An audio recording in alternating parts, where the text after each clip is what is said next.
Hello everyone, ooh, that's loud as fuck.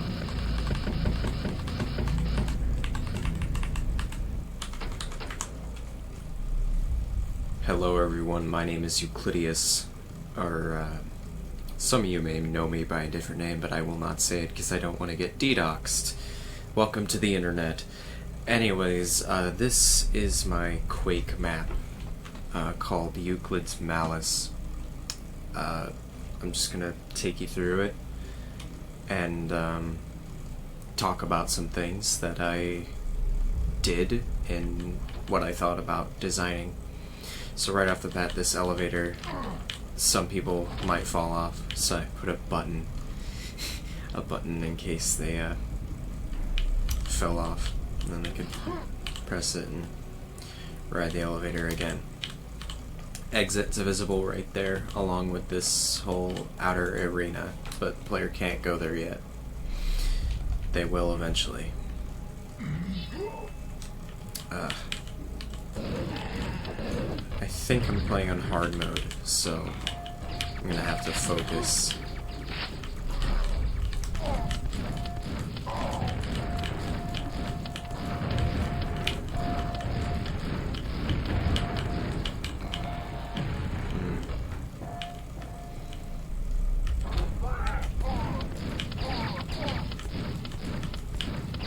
One of my main concerns was right off the bat starting the player off with just the shotgun, because that can be very problematic. It's like I couldn't just give them a better weapon right off the bat. I had to withhold it a little bit. It is still so loud.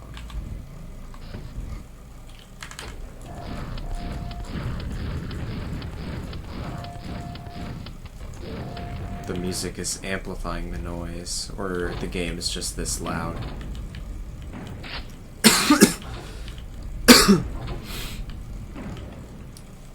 Anyways, this is the first of my structures. I just called it Triangle Side, as a white and red theme.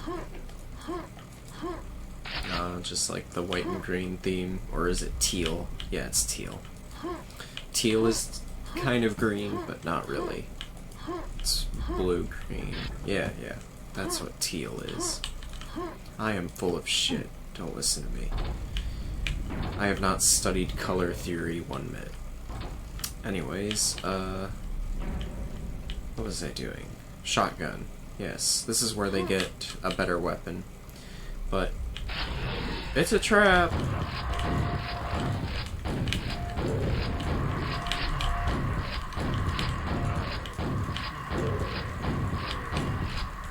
If you're badass like me, you should have no problem with this. There's not too big of a threat.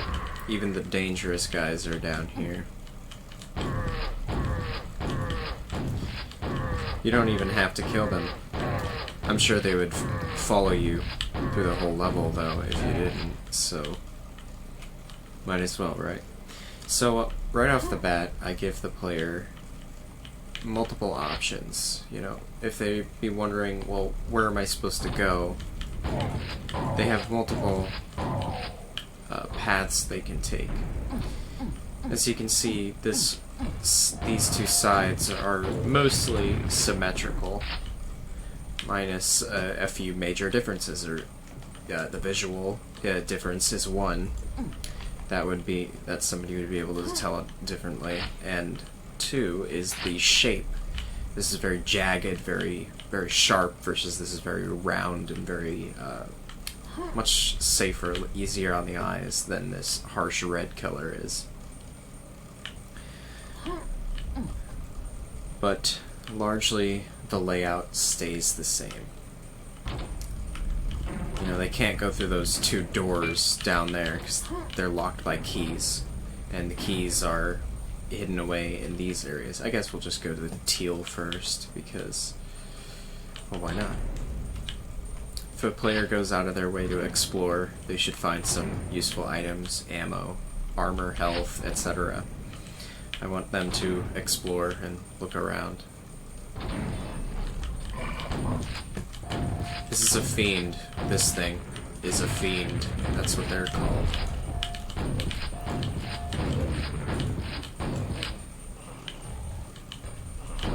Otherwise, certain monsters I'm going to name because some are more difficult to describe than others.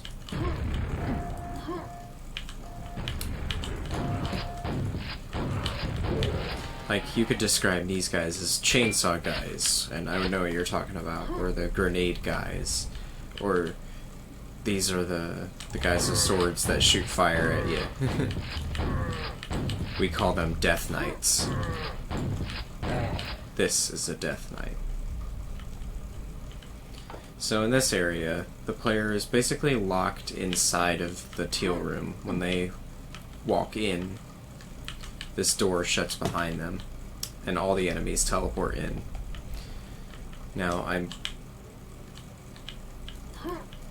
yes, I hit them. So the player has to find 6 buttons across this this level.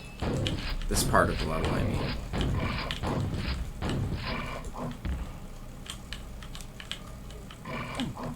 Now, the buttons aren't too difficult to find. They're all on the main path. You will still need to be observant. But I should expect players to be observant. And if they're not, well, you're just playing the game wrong. Sorry. Can't help you there. I can do my best to make a level layout intuitive and do my best to make things look significant, but really it's all gonna boil down to how smart you are.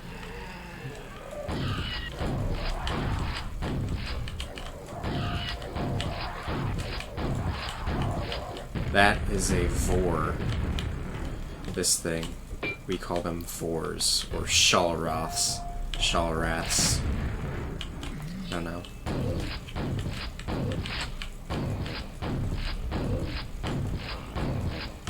Ah!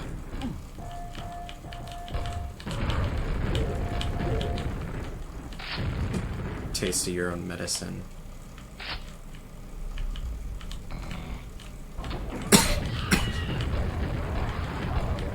I knew that was coming. So Vors will shoot out homing missiles, and you have to basically dance around them to get them to explode without hurting you. They will explode if they encounter anything, except for bullets and projectiles. And I mention that because a friend of mine really hates that. You can't just shoot the Vor missiles out of the air. I keep telling him that if you could do that, it would make it too easy to deal with Vors. And he's like, I still don't care. I want to be able to shoot Vor missiles out of the air. Tough shit.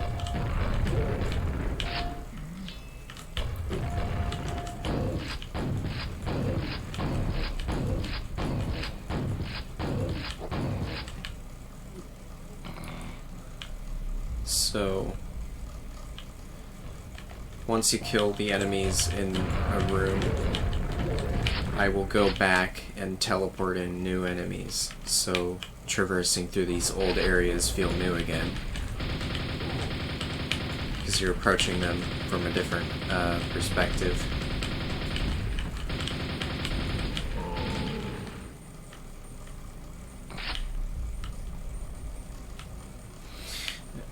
Now, one of my problems with this level is that it feels very large. There's a lot of empty space of just running around. Now, some people might like that.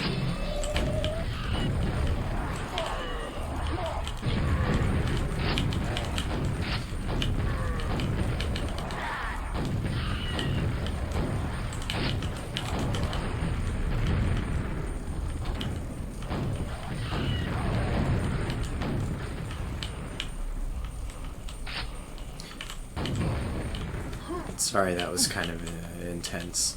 So this little encounter, I think I showed off this room in some of my screenshots that I posted on my Facebook. Some of you probably, my channel viewers definitely haven't seen that.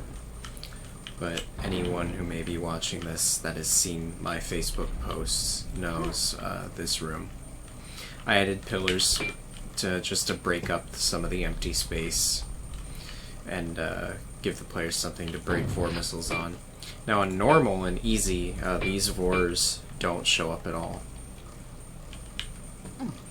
Just a way of balancing out the pressure. There's another button. That one's the most out of the way one.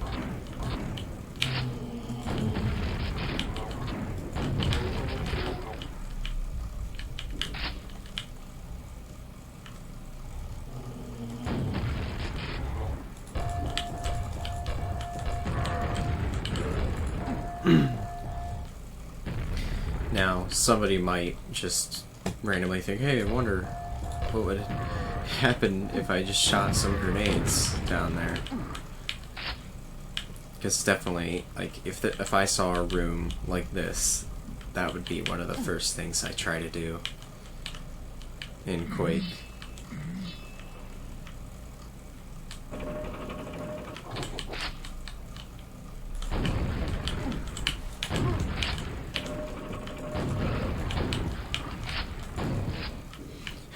A little rocket jump action.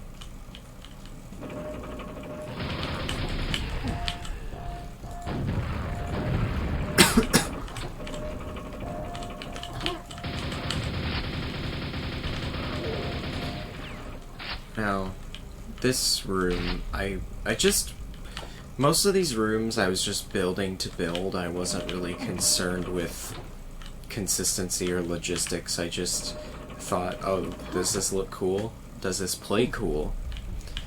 That was all I was really concerned with. I didn't really care about architectural consistency.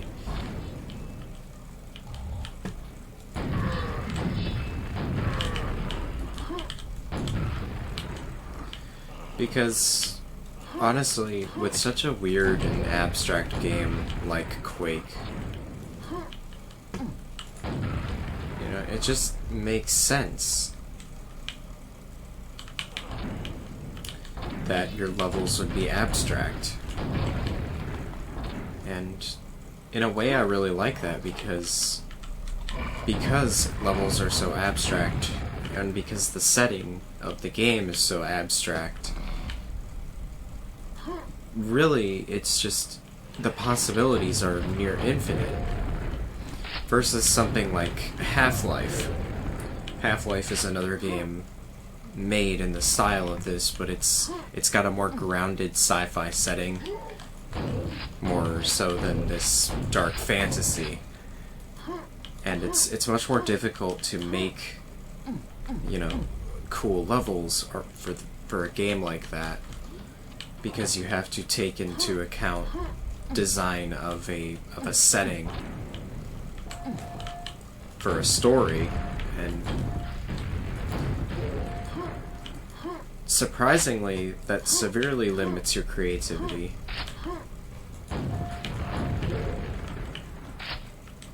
However, I don't think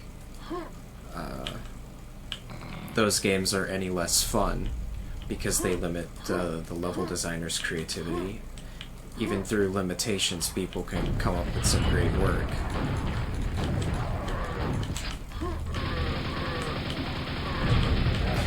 And let's not pretend like I don't have limitations with this game. I do. Certain things I just can't build.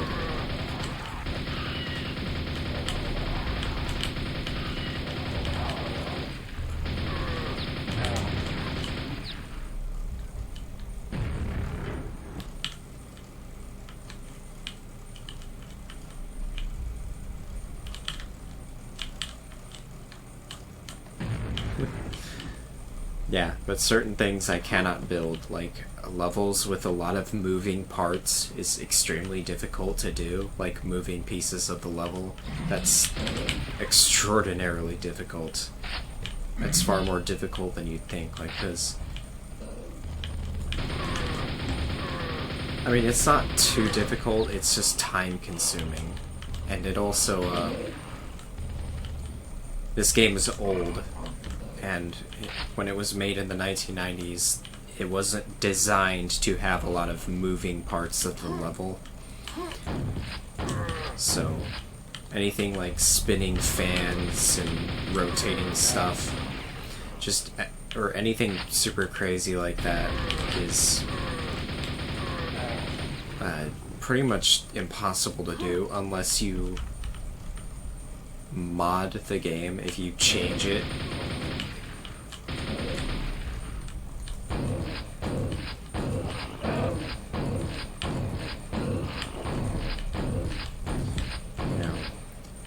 Like what I'm using.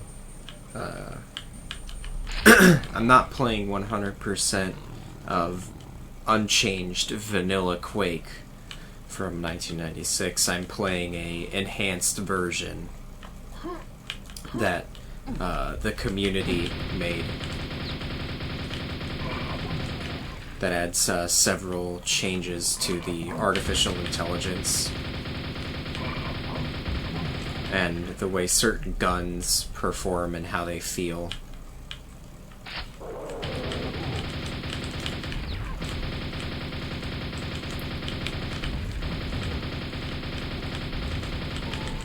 You know, just to make it a more balanced experience.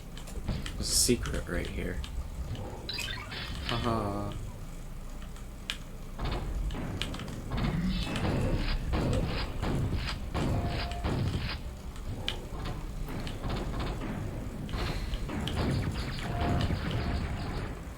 The thing is I wish I had fewer limitations, you know. As much as I love this game,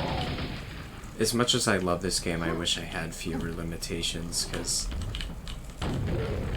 there's only so much I can do personally, creatively, with just a few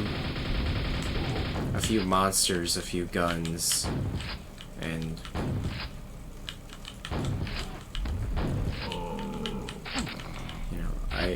I have bigger ideas than that, than just monsters and guns and hallways. I wish I could do more, but unfortunately, I don't have the resources nor patience to try anything new.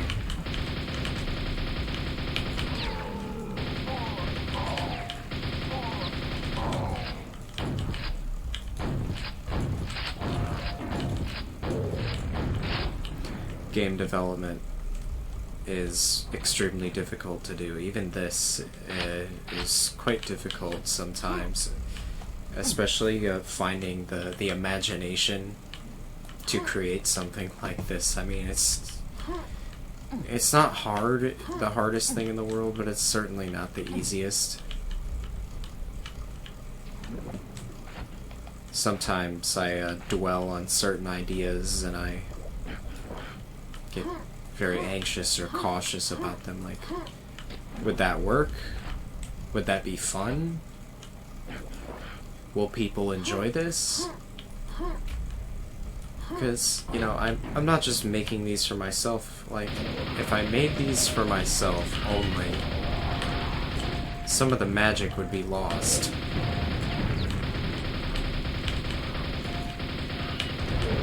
So, in a way, I make these levels for other people as much as myself. And I have respect for the people that still play this game and stay faithful to it 30 years down the line. So, I feel entitled to give them high-quality content that I am capable of producing. I believe everything in this level lives up to my standards. What's expected of me. And my content and my levels.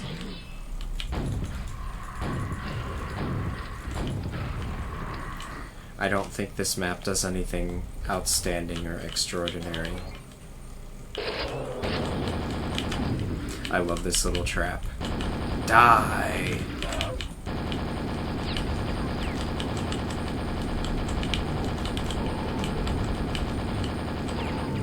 So, in order to make that fun, I gave them a mega health, which increases their health by an extra 100 points. And then a super nail gun, which is essentially a Gatling gun, and a bunch of ammo for it. And 2 big shamblers, that's what these guys are called, shamblers. Give them 2 big shamblers to kill. On easy, I think a crowd of, like, red sword guys spawn down here. You know, they teleport in.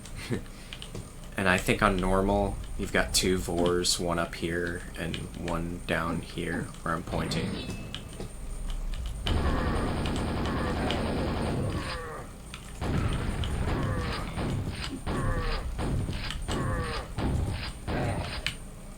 Got some more bad guys down here.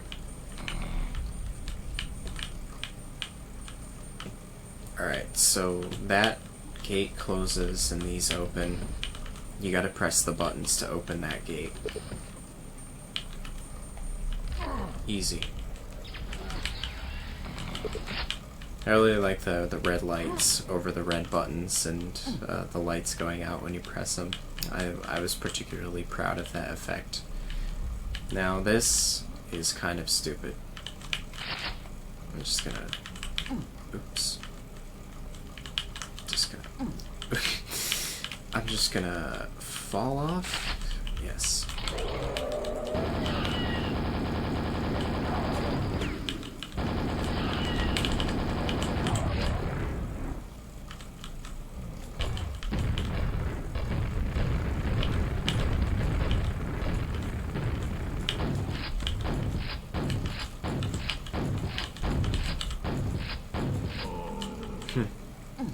Most people are probably just gonna run away, just grab it like, oh my god, run! Run! Not me. I'm kind of a completionist. Alright, looks like I've been through the 2 areas. Let's kill these guys.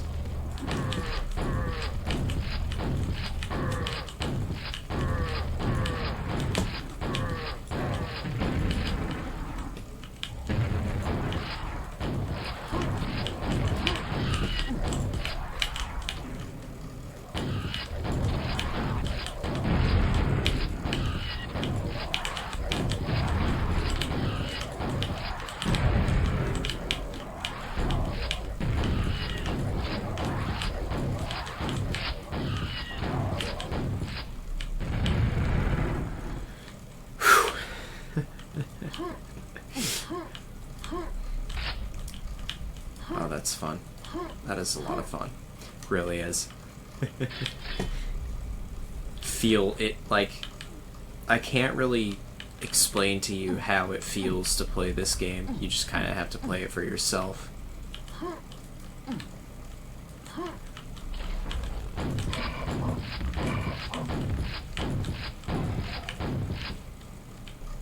Like, when you feel that thing coming straight for your face, when you're playing the game and you feel that, you're like, whoa, it's immersive.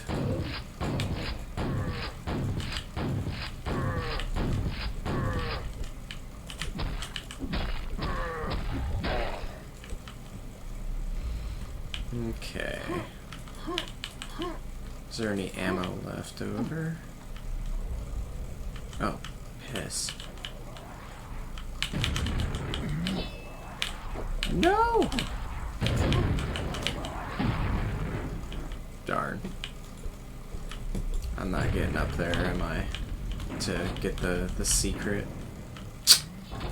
Darn. There might be some ammo over here. No.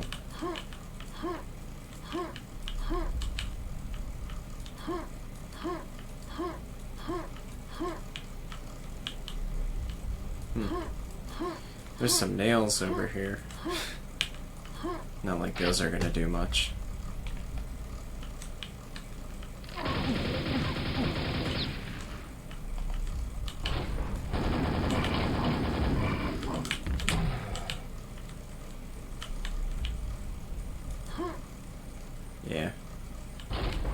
think I'm just gonna cut my losses. Damn it.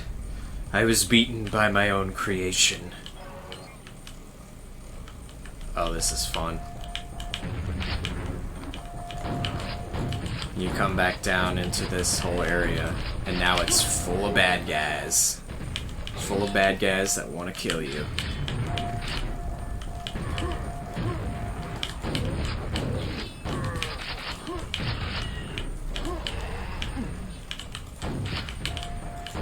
It's all a matter of thinning out the herd.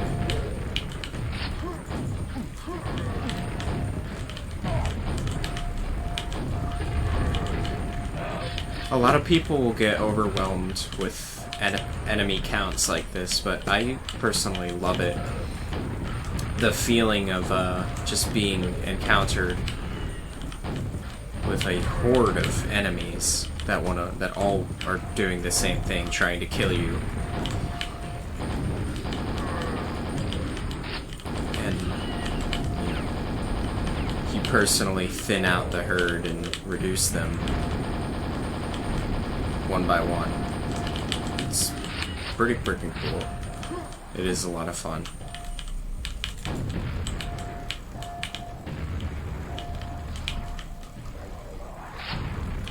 Player doesn't even have to kill enemies. All they have to do is press buttons.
Think I killed him?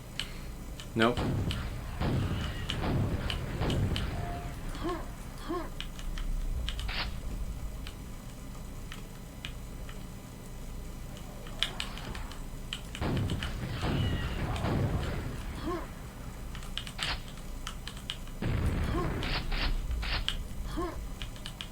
So in actuality, this room has only 4 buttons. You just gotta press them 8 times.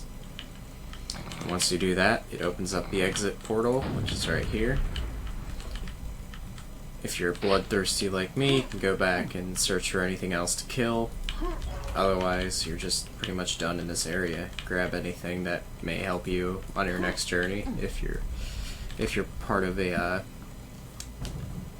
continuous campaign, but the Brutalist Jam that this is going to be a part of is just this level. Once you're done with it, you go back to square one, essentially. So, yeah, that's basically it. Thank you for watching, and I hope you enjoy. If you want to try this for yourself, well, you'll be able to October 14th. So, yeah.